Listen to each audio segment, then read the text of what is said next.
Welcome everybody back to the Sableize YouTube channel, and today we've got a very special video for you. Rather than doing our traditional deck review or report, we thought we'd better talk to the source of our feature deck for this week. So I've got Jordan here with me. Hello, Jordan. Hello there, Mitch. And today we are speaking to Brazilian International Championship top 4 competitor Clifton Goh. Welcome, Clifton. Hello. So yeah, we're just going to run through a few questions here, ask Clifton how he went, the kind of things that he would consider going forward, and Jordan's going to lead the most part because he's a lot more knowledgeable about this deck than I am. So Jordan, do you want to start us off with the questions? No problem. So, Clifton, the first thing I wanted to ask was, what was the meta you were expecting to see in Brazil, and why did you choose Decidueye Ninetales as the deck to answer that meta? Okay, so going to the event, I expected Malamar and Blacephalon to do really well. Or rather, I expected them to show up in huge amounts at the very least. So are still very good, coming off the previous format. Gascan was one of the best decks, and it won the Japan tournament. New toy in terms of Giratina, gained a new tool in terms of spell tag. The deck just got better, didn't it? So I expected Malabar. Because it did well in Japan, and it's a no-fields deck, right? It's aggressive, you don't really have to think so much. I think it's very beneficial. You play 9 Swiss rounds, and you rest your brain. You'll be more fresh than the opponent that just came out of, like, a struggle, and that may give you the edge, and people may think that way. So I expected these 2 decks. Yeah, I think that makes a lot of sense, especially since Malamar was such a strong force in the previous format. I guess it's pretty hard to guess what kind of meta it's going to be, considering it's the first event for Lost Thunder. So, especially since it was in a different country as well, it makes it especially hard to meta call which decks you were going to see. But picking those fast and aggressive decks like Blacephalon and Malamar to be popular definitely seems like a smart decision overall, I'd say. Yeah, and to a lesser extent, I expected Zoroark because of the safe play. It's made cut most times in Japan, and Basrock because it's good and reliable. Yeah, for sure. So why did you think that the Decidueye was your best play going against those decks then? Right. So Decidueye, Ninetales, Zoroark has very good matchups against Malamar. Okay. Yep. Against Malamar, it's quite self-explanatory. Decidueye and Ninetales are de facto Malamar killers. I was playing Malamar previously, and I did well with it. I feared spread a lot. The Tapu Koko, Honchkrow, Weavile, shenanigans. Terrifying. Can you just imagine using Fairy Ninetales against them, Decidueye against them? Yeah. Very hard for them to deal with. Yep. Against Blacephalon, obviously Sublimation GX and skipping B-Spring because you can snipe stuff. 60, Decidueye doing 20. You have a lot of ways to skip B-Spring, you have a lot of ways to offset their pressure. You have a very good Blacephalon matchup. And throughout the weekend, I do run into opponents where they get astounded when suddenly they can't do B-Swings. They were holding like 2 or 3 B-Swings ahead, and suddenly they are just dead cuts. Yeah, that was actually one of the things that we found, because we've obviously tested the deck quite a lot during the week, and when I was playing Blacephalon against it, I found it's like every game I ended up with like 3 B-Strings in hand that I just couldn't use because Jordan was just taking those 4 prize turns and really ruining the strategy. So it's a really good play for that one. Yes. And as for Basrock, at first it was a very shaky matchup because they have lots of aggression and early game aggression. Unlike Blacephalon, Blacephalon's aggression is like mid game, early game, and that's bad for you because you're most vulnerable at that point of time. But I found myself winning more as I practiced because I stayed stubborn. I refused to give in to pressure. Yeah, I think that makes a lot of sense. Especially with your list, you had a lot of very interesting inclusions, and yet you really built it to be able to deal with a lot of different scenarios with all those different one-off cards that you played for certain situations. Cards. I will call them luxury cards, not even tech cards, because like luxury cards, you kind of play expecting them to be priced. Yeah. Enhanced Hammer, these help a little bit. Yeah. As for Lycanroc Zoroark, contrary to popular belief, I think it's a good matchup team. Yeah, I can definitely see that being a good matchup. Yeah, so speaking of some of those one-off card inclusions, what would you say are some of the more important one-off items that you had in the list? Let's see. The MVP would be. This may surprise people, but healing is very underrated. To overcome certain matchups that people think were very tough, namely Buzz Rock. Yep. I think they like to. Okay, let's put it this way. Do much against you, or dangerous rogue GX. Not too much, and knuckle impact is impractical. Yeah, for sure. Knuckle impact is the moment you get to see the beast. If they're doing this, if they're attaching one energy at a time, they're not putting a lot of pressure on you. So they're actually doing very middling amount of damage, and Max Potion helps to offset that. Yeah, Max Potion seems really important in matchups like Buzz Rock, where they're not always able to take one-hit knockouts in the early game. Exactly, and not to mention against Malamar, because a lot of them struggle to get the huge Necrozma up because I keep targeting the Malamar. They're hitting for very small amounts of damage, and Max Potion helps so much. Yeah, I think Max Potion was definitely one of my favorite cards when I was playing the list as well. But you didn't only have one of items; you also had a few one of Pokemon, including the Macago and the Water Ninetales. Do you want to talk a bit about those cards and why you decided to include those in the list? So Ice Ninetales was initially included to get rid of Chimeco as their win condition. Right. Sorry? Yeah, that makes sense. Because Chimeco really destroys decks like this, where you've got a lot of abilities. So if you use Chimeco, you can't even put down Ditto. Yeah. It's just shut down, but you can just beacon for Ice Ninetales if you see Chimeco coming. And it's very easy to see it coming, especially after like. Yeah, I think that's a pretty good inclusion to deal with Chimeco, especially since you've already got 3 copies of Vulpix in the list. So how exactly you use Ice Ninetales is Chimeco action. You snipe. If they've benched a Necrozma waiting to knock you out, snipe the Necrozma. It's at 130 remaining. If they knock you out, you can easily beacon KO. Yeah, with the GX attack, that's pretty good. Why just snipe the Malamar, ignore the Chimeco? Eventually, they have to disengage the lock. That's when you strike. I guess one of the really good things about the Water Ninetales as well is that you've got that extra flexibility against a lot of other decks. You've got that extra snipe that you can just a single attachment and put 50 damage wherever you like, so that's a positive as well. So eventually Ice Ninetales found a lot of niche uses that confirmed its place in the deck, such as 160 on Blacephalon. It's fantastic, it allows you to skip Beast Ring turns with just one more snipe and sublimation in the following turn, and makes it very accessible.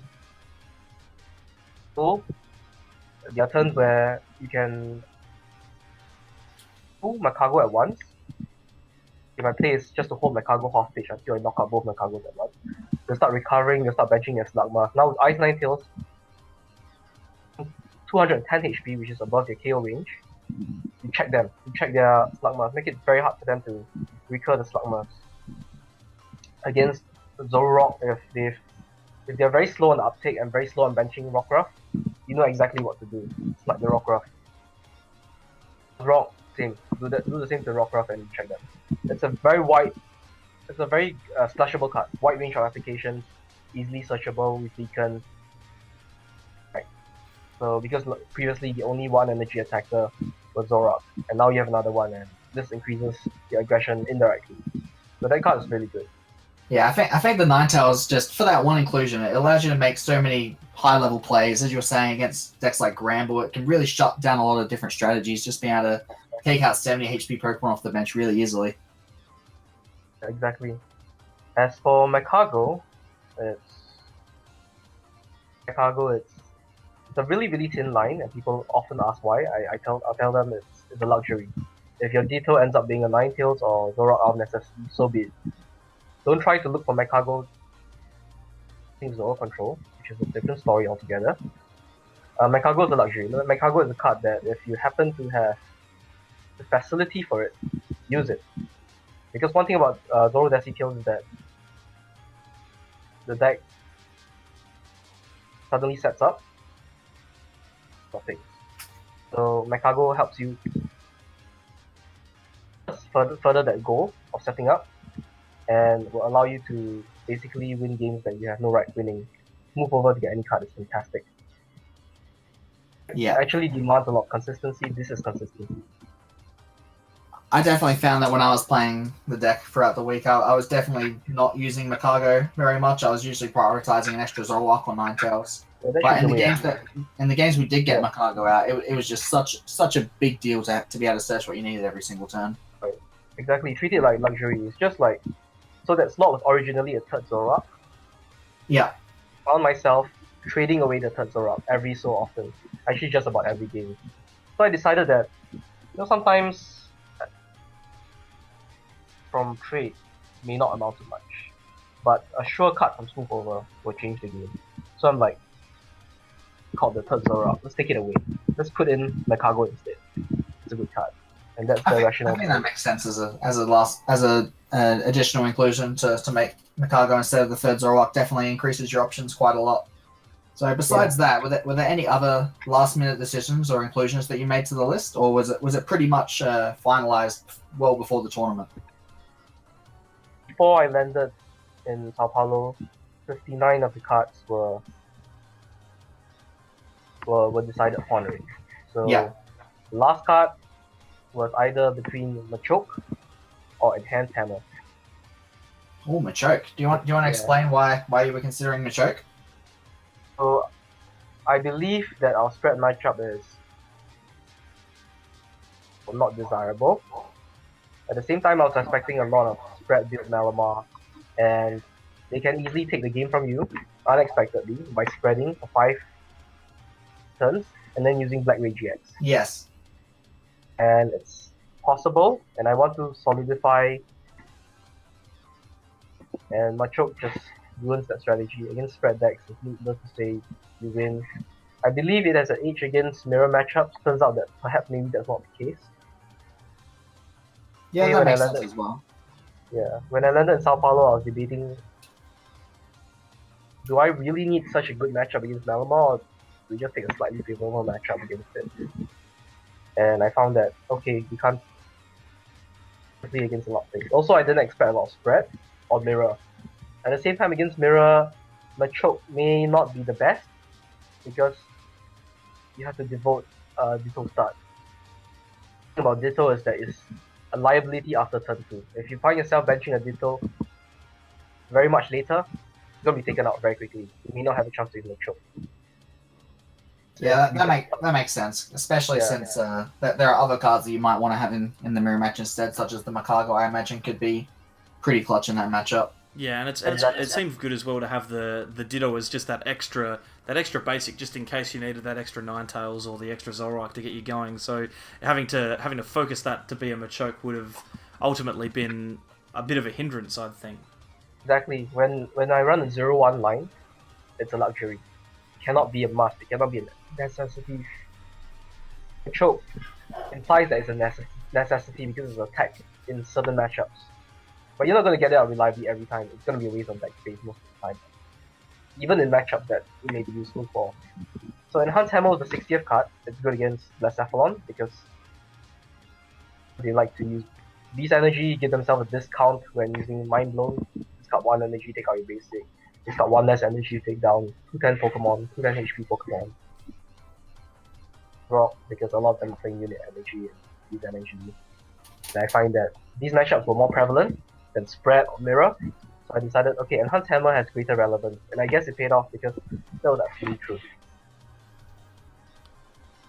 Beautiful. Yeah, so I guess. Sorry, Jordan. You go. Go for it, Mitch. I was about to say, all these cards came up obviously at some point during the tournament. Do you want to quickly run us through your event as it was? Because obviously you're playing in a pretty significant tournament. There's going to be lots of things happening. Probably day 1 is a bit different to day 2. So do you want to just run us through the types of matchups that you ended up seeing in Brazil? Right. Run through them quickly. Not it'll take a very long time. So round 1, I was against Blacephalon. I'll just employ my, which is just to keep the Beast Ring turns. I actually lost game 2 because Blacephalon is that good. Its aggression sometimes allows it to win even after you skip the base swing turns, you know. But I pulled off game 3 anyway and won. That was the start to my day. Game was against Malamar. My opponent was using the gas can variant. Chanko appeared both games. This was when Ice Ninetales strutted its stuff. Opponent panicked the moment I laid Ice Ninetales down. He started attacking me with Dawn Wings, Necrozma, Nun GX. Oh boy. Yeah, he discarded 2 energy to do 130. I'm like, okay, fine. You just discarded energy, right? I'm going after your Malamar. So I did that, and it was a fast 2 games. Third game, I was against a very competent player, Connor Patterson. I was using Zoroark. Game 1 went my way very quickly because I went first. Macago Judge on my second turn, and he was unable to recover. The second game, he did the exact same thing to me. He was Macago, Zoroark, Judge. My deck is called Vulpix, it's Beacon, it's very good. I was able to recover from the situation. And the thing about going against Zoroark is a Zoroark mirror. Okay? And a Zoroark mirror, it's not about prizes, it's about resources. It's about your healing resources. You've seen games in Mirror where 4 prizes against the other opponent, but still lose because they ran out healing outs, for example. Okay?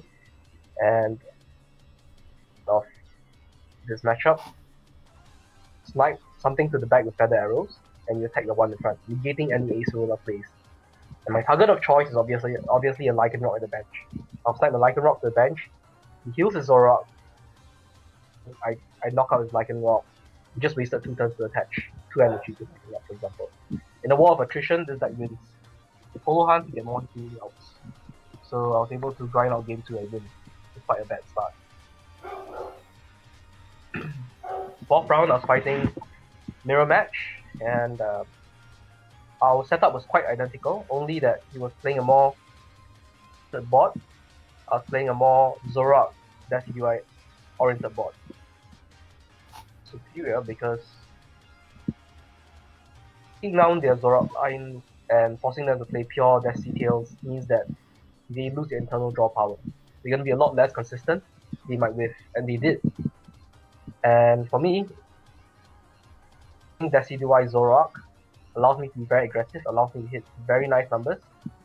I can hit 190, no problem, score KOs quickly, and have access to draw power, get my healing outs to stay with me. So that was, I started day 4-0, World Champion next, Robin Schultz, and his very spicy Gardevoir, Ninetales, Swampert, Solgaleo list. So, game 1 he kind of bricked, because sometimes you play a multiple stage 2 deck. Good. Sometimes that just happens. Yeah. So I took a quick game 1. Game 2 he got set up, and I was looking at Gardevoir and I saw that he was trying to like overcharge it down my very beefy Pokemon, and I'm like, okay, let's try to do Feather Arrow, right? Let's play Feather Arrow, discourage him from using Gardevoir. This incentivized him from using Gardevoir to hit me, and it was a very close game, but he powered through to the end because Gardevoir is really that good. It was more of the same, and it went to time, and it came down to whoever got Guzma first. Guzma, and he did. It's as simple as that, and he won. So that was your first loss in Swiss then? Yes, I was 4-1 at this point of time. So it was against a very good opponent, so I guess I can't feel bad about my new system. Yeah, well, you know, Robin Schultz, I mean, who's Robin Schultz, you know? He's the world champion. Yeah, you know, he's nobody. So, against Blacephalon again, this guy was running 3 energy switch in his build. Yes.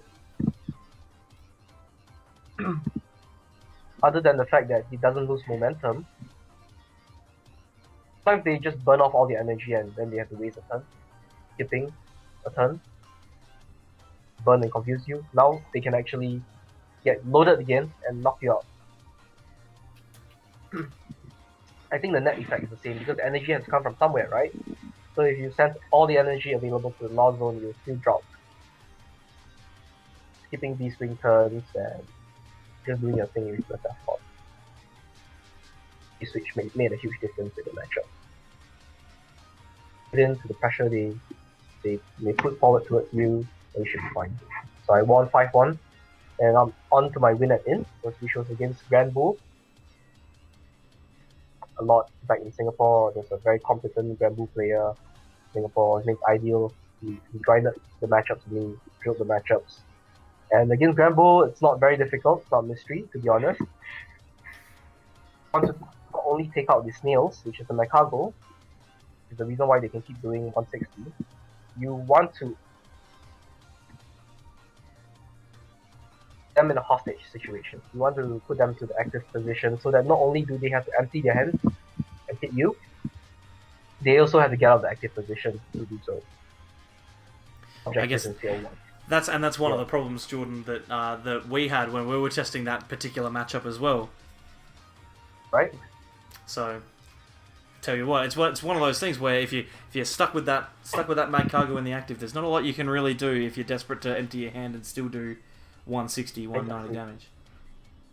Yeah, definitely. Sometimes they have trouble getting their hand to 0. Now on top of that, they have to get out of the active position. Jump through a lot more hoops. I mean, most of the time they will still meet that condition, but every bit helps. Every percentage helps. Yeah, and even if you're just just forcing them to discard more resources to get out of that spot, even though it might not seem like a big deal at the time, at the end of the game when they have to use Guzma to get that last knockout, or they have to use a certain resource, sometimes it'll just be gone, which ends up leaving you in a position to win.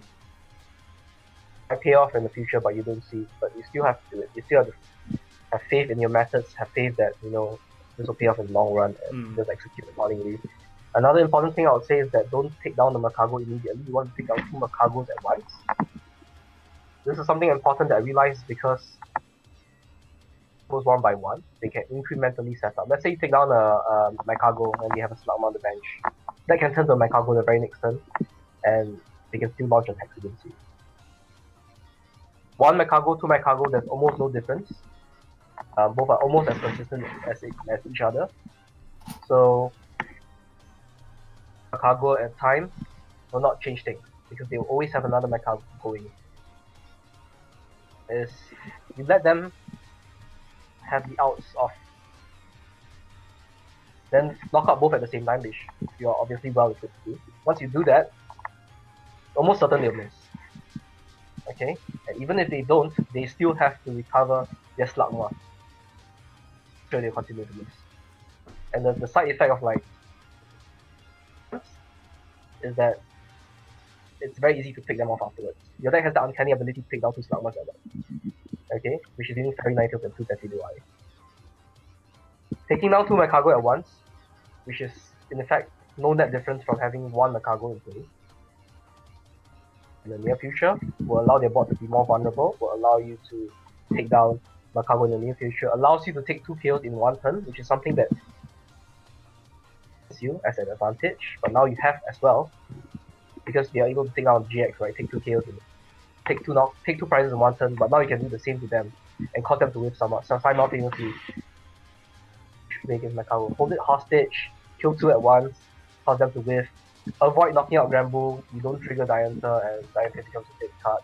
If Granbull has a dead card in the hand, fantastic for you. That's a great sign. So these are the basics to defeating Granbull. I was able to win 2-0 on my win at in. Well, that's exactly what you want, and your list is very much built to be able to take those double knockout turns pretty consistently, so I can definitely see how killing 2 Macago at once is a super good advantage to have in that matchup. So killing 2 Macago is underrated play. You guys should start doing it if you want to beat Granbull, if you haven't realized it yet, but that's a fantastic play I found, and it's helped me a lot. I'd like to recommend it. I think that's a very, very strong strategy for that matchup indeed. Yeah. So what was after Granbull in that next Alex round? Buzz Rock was the next round. I was 6-1, and earlier in the day they announced that anyone with 19 match points, 19 points, they will go to day 2.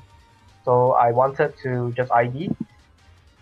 So my opponent was Alex Shemansky, and he's gunning for top 4 in North America. Going to day 2 will contribute in no small amount to that goal. And we ID'd for 6-1-1.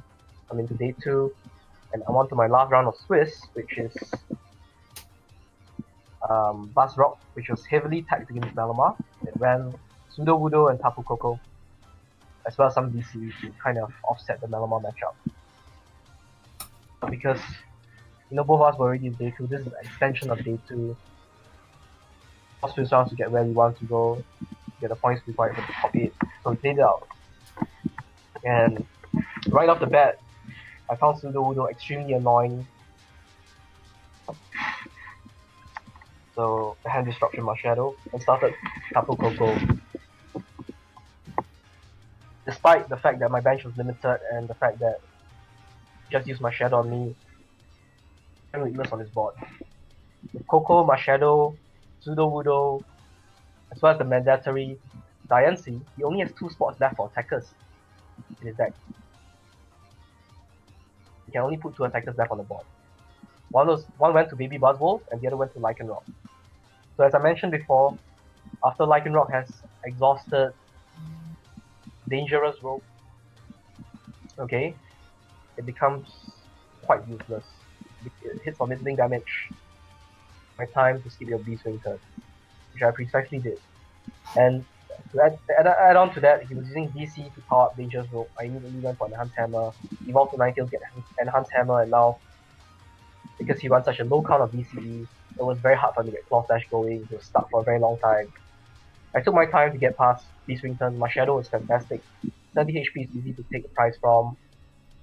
To get rid of the Lycanroc and Pseudo Wudo simultaneously. I was just pulling the Pseudo Wudo up actually, and I skipped B-Swing turns and I won that game. Game 2 was more of the same, making use of the fact that I often my Shadow and Pseudo Wudo a lot. So in fact, eventually his bench was pretty bad. I was unable to get another Rockruff going to get his Guzma outs. And I was able to keep the B-Swing turns and win that way. So I guess the deck was tagged against Malamar, but it was easier for me because I fear Buzzrock's aggression and his deck was more tacky than aggressive, and that worked in my favor. So that was the end of day 1. Yep, so before we move on to day 2, you mentioned that Pseudo Widow limiting your bench can be a bit of a problem. I just wanted to ask, how often do you find your bench space to be much of an issue? Because when we were playing, we found that if you ever had to bench 1 or 2, or more than 1 Lele, it was really hard to set up your bench properly. So how do you manage to set up your bench in the way you need for every single game? You gotta understand what's the priority for each matchup. Comes with matchup knowledge, and if you know exactly what to bench spot, then you won't require so much bench space. You can always save something for melee, for example, which almost always comes up. 66% of the games you have to melee for Elms. Turns up my hand. So you gotta be a bit sure of your bench to understand the matchups. For example, against Malamar, you want a Decidueye focus. Against Blacephalon, you want to use more of Zoroark and use Decidueye as an optical support, for example, to make it support, for example. So you gotta be a bit more knowledgeable about your own bench. Be too worried if you make a force to start badly, because you know exactly what's the most optimal for each matchup. Yeah, that does sound pretty important, especially since you realistically have to sacrifice one of your bench spots for Lele almost every game. So you really need to make sure that every Pokemon you bench is going to count as much as it possibly can. Yeah, exactly. So matchup knowledge is important. One thing about this deck is that it plays vastly differently matchup to matchup. So you gotta understand the matchup. Each individual matchup well. Yeah. So before day 2, I saw the decks that were played. I saw this Zoro control deck that wasn't on my radar at all. American players. And how would I be able to deal with this? Because there's a good likelihood that if they come close, account for it. As I mentioned, against Zoroark Mirrors, you gotta attack multiple targets at once. Brighters beating to the front, sniping behind. Is placed in 1-hit KO range. Thinking we could actually use an extension of that strategy so much disruption, we try not to put down the DC. We just use Feather Arrow to put them in KO range. And I believe we can afford to do that. I believe we can afford to take it slowly. I'm wagering that they're not as aggressive as normal builds, and I guess I was right, they were not as aggressive. They only won, one Guzma and 3 DCs. So you want what strategy that I came up with when I was looking at the results was I'll try to snipe Zoroarks preemptively, put everything to 1-hit KO range, drop a DC, and I maximize the use of DC. You have to take a knockout or two, because you fully expect it to be hammered the next turn. That's the mentality going solo control. Other than that, I just try to relax and not think too much, because every time I do, I don't perform well. So just other than that, I just relaxed and had a good night's sleep. Actually, I didn't, but and day 2 came around. Again, I was fighting Grand Bull, and I executed my usual strategy. Yep. He started flipping tails of catcher a lot, so that was fortunate. But other than that, it was fine. Fairly easy win for you there. So the other one was the next matchup was I was at table 1 feeling good, and I was facing Decidueye Zoroark with 15 balls and lilies. Ah, yes, the other build that made top 8. First, when I saw him second seed going to day 2, I was like, how does this deck work? Like, how does he get rare candy so often? I'm using Ninetales and sometimes I have trouble getting rare candy. When I fought him, it was very, very consistent, very aggressive, very consistent. He was able to play the Zoroark Decidueye strategy that was so important in Mirror. Basically. As long as he got the rare candy, his deck was better. And going through so many cards and burning through so much of your deck, rare candy seems an inevitability. So I lost 1-2. My strategy was very similar to his. We are just playing Zoroark Decidueye decks. Ninetales my support takes it back. I guess his consistency won out in the end and he won game 3. So next round I was against a very strong American player, Jimmy Pendarvis. He was using Zoro control. So last night's probably came to action right now. I tried to do some of the things. Okay, so against Zoro control, if you want me to be extremely detailed in the matchup, you want to check your prices. You want to see what it takes to play a proper game and strategies around it. So the first run through your deck, you should do this 1, 2, 3, 4, which is 2 choice band, 3 Guzma, and 4 DC for you to clear the game. You can run through your deck, see that you have a full set of Decidueye, and you have my cargo line ready. By your game plan. So your game plan will be to set up 2 to 3 Decidueye. 3 is ideal, but I'm aware that there's a good chance to price the third one. Actually, 1 is just required. My cargo highly recommended. I would say that I'll go as far to say that you take your time to set up your my cargo. Go off your way to get the detail, go off your way to get my cargo. It will be very important. OHKO range. Never snipe Lele. Do not be tempted to snipe the Lele. Why? Because you can ace roll it. Of 2 cheap prizes. Tapu Lele is the only can knock out without the use of Field Blower on Lysander Labs. Decidueye. So you want to keep that as late game food. You know, your last 2 prizes, your last 3 prizes, for example. That makes a lot of sense. Yeah. So you want to place damage on Zoroark because they very well can't afford to use ace roll on it at the early stages. They want to draw down their deck, you see? So you just place damage counters, put them in 190 range. Score a knockout accordingly. Nakago is really important because there's this hidden play, there's this secret play. Holding DC sometimes may not be beneficial because they have 2 style grunts. Cargo, you can control your top decks.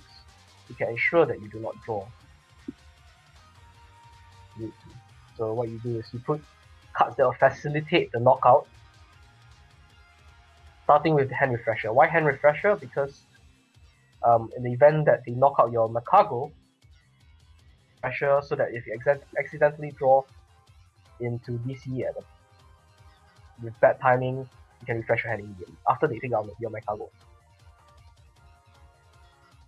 Score your first knockout, because the most probable way they can knock out your Macago is using Counter Capture. You want to deny that as far as and as long as possible, or force them to drop a Lily from Guzma to grab your Macago. Prize first. Take the longest time possible to take the first prize. Get Macago going, put things that will facilitate the knockout. Choice Band, Field Blowers, Guzma. Then take the first two prizes. Yeah. And that's how you beat the matchup. I think it's 50-50, I don't think it's as bad as people think it is. 50-50 because you make prize key components. I lost to Daniel. Top 4 because I priced Field Blower in game 1. Oh, that is unfortunate. And that was very key because of the 1, 2, 3, 4, that's the 1 that I cannot price. And within the last 2 prizes, I got as far as 4 prizes, but I couldn't close it out. Yeah, I was going to ask you how you were able to get around being Team Skull Grunted, but that Macago strategy sounds like it would be really effective in the matchup. Yeah, so that's the strategy that Macago allows you to make. And because they're not aggressive, they have to go out their way to kill the Macago. And if they don't realize what you're doing because it's something that they can't see, your Macago gets lived a lot longer. Yeah. So I won. I beat Jimmy, and moved on to my next Swiss round, which was on stream. I admit I played very badly on stream because of the nerfs. Understandable. Yeah, I forgot to use Feather Arrow. My first Feather Arrow was like, no, I didn't use it. I was putting damage at random places. It took all I had to have the self-control to not trigger the Beast Ring. I think I played pretty badly against Blacephalon, because he drew very badly. But other than that, I lost that game. Yeah. And I forced into another win situation. He tacked up Buzz Rock deck that I faced at the end of day 1. I met him again. And I won in similar fashion, 2-0, because his deck wasn't as aggressive as other Buzz Rock decks. Yeah. So then you got to the win in the next round, right? Yeah. So I beat him and I got him top 8. Well, that's definitely an amazing result from such a big event, and being the first Lost Thunder event especially makes it even more impressive that you managed to get so far with a pretty unique list, I would say. Thanks. I was very surprised. For Buzz Rock, which was Christopher Szymanski. Yes.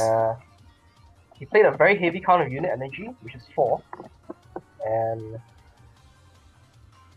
they just used an Enhanced Hammer to good effect. I skipped Beast Ring turns.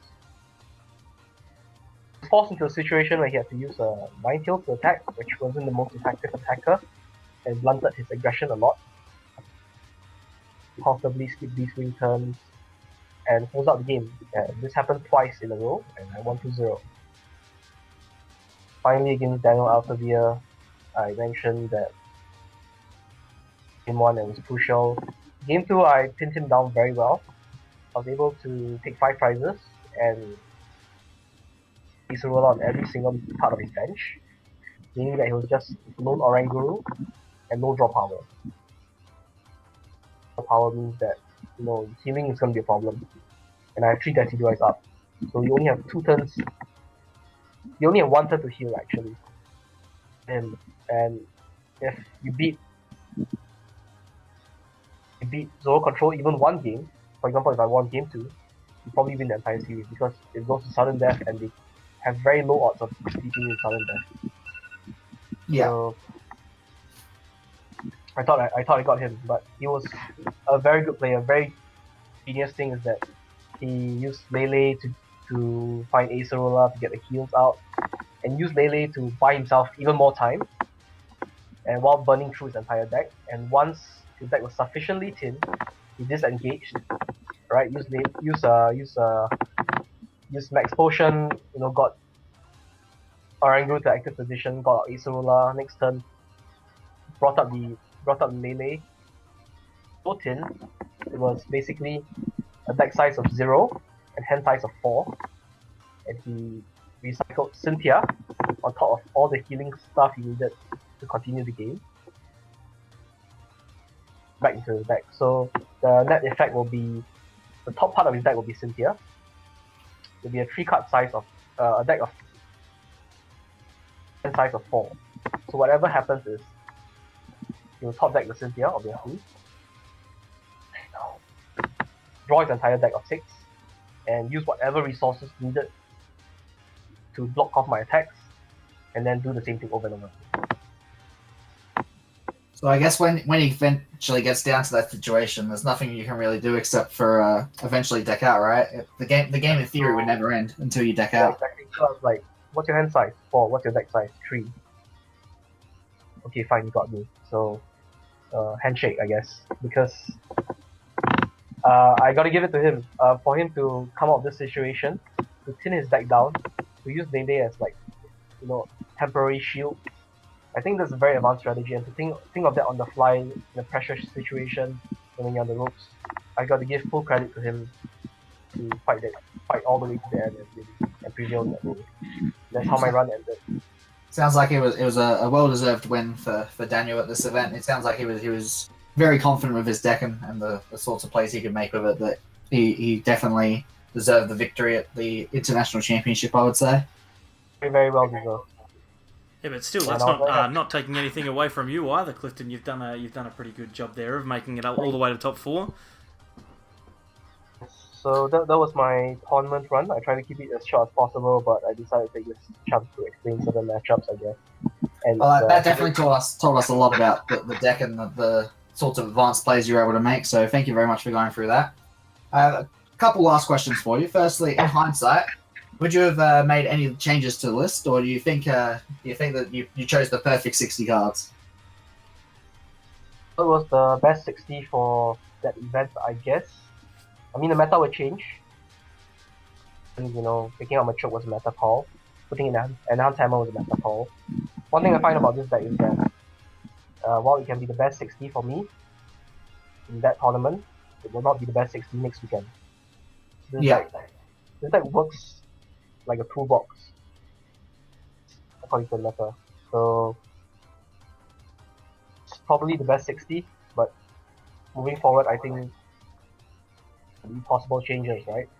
So, for example, people are looking into putting resource management or angle inside. For me, to that, because I don't think my Zoro control matchup is that warrant inclusion. It's a dead card in just about every other matchup too. Yeah. That's not oriented for me, but perhaps they can put other cards inside as well. Cyrus is a good supporter card. Place inside allows you to deal with Mirror, Blacephalon, Gramble effectively. So that's an example of something that you can put in moving forward. Or if Roanoke, something spicy comes out Roanoke that derails our deck, then we might have to tag against it. So I guess this coming weekend will be something to watch out for in terms of deck building. Yeah, I do like that the list is able to change and adjust depending on the kind of meta or the kind of player you think you are. You can very easily tweak it to work for the specific tournament you're expecting. Yeah, exactly. Like when I arranged my deck list, I made it a point for my 6 tech trainers, my luxury trainer cards, to be placed on the playmat. You can see very clearly 6 of them. Switch, Max Potion, Treat Lower, Counter Capture, that kind of thing. Those are cards that can be taken out or placed back in frequently, with great frequency, because these cards are matchup specific or situation specific. What to call that? You can operate the deck capacity even if they are priced. So they should always be seen as tags, always be seen as luxuries. Yeah. So next match, yeah. All right. So one last question for tonight: are you going to be going to Brisbane Regionals in a couple weeks' time? Yes, I will be going to Brisbane Regionals indeed, because I booked my flight before the LAIC. Awesome. And do you think that this is a good deck to consider for Brisbane Regionals still? I think it's a good deck because it covers a huge part of the meta game by itself. Malamar, Blacephalon, Zorok variants in general, um, stuff like Alolan, Exeggutor, Lost Much. You cover them inherently with just a core list. You can customize it that if you intend to run this deck, or if this was one of your choices, you have to start practicing right now because this deck it punishes you for misplays a lot. So you gotta be really familiar with it. Punishes you for playing slowly because a lot of games may take you time if you're not careful. So it's a good deck. As for meta calls in general, you've got to look at the upcoming Roanoke regionals this weekend because it's still a new format. Yeah, I definitely agree that it's a pretty high skill cap deck. You really need to know what you're doing properly if you want to expect to do well with it at a regional championship. And that just it shows even further what a remarkable feat it was for you to go so deep into the Latin America Internationals with a deck like this. So congratulations, Clifton. Thank you very much. And thanks very much for coming on and having a chat with us, Clifton. It's really good to be able to hear the kind of the expert perspective, because it's all well and good for me and Jordan to sit here and have a chat about what cards do what and what's good and what matchup, but you've obviously put in a lot of thought and time into this list, so thanks so much for coming on and having a chat with us today. Thank you very much for having me as well. It's been a pleasure. No problems. Well, thanks everyone for coming along and having a watch and a listen to Clifton talk through his list. Thanks, Jordan, for having a chat with us as well. That's all right. And we might leave it there. If you've enjoyed what you've heard, then feel free to like, comment, subscribe. And I'm sure if you've got any questions, we can just pop them in the comments and Jordan can shoot them across to Clifton and we'll see if we can get an answer to you. But thanks for watching, and we'll catch you all next time. Thanks very much. Bye.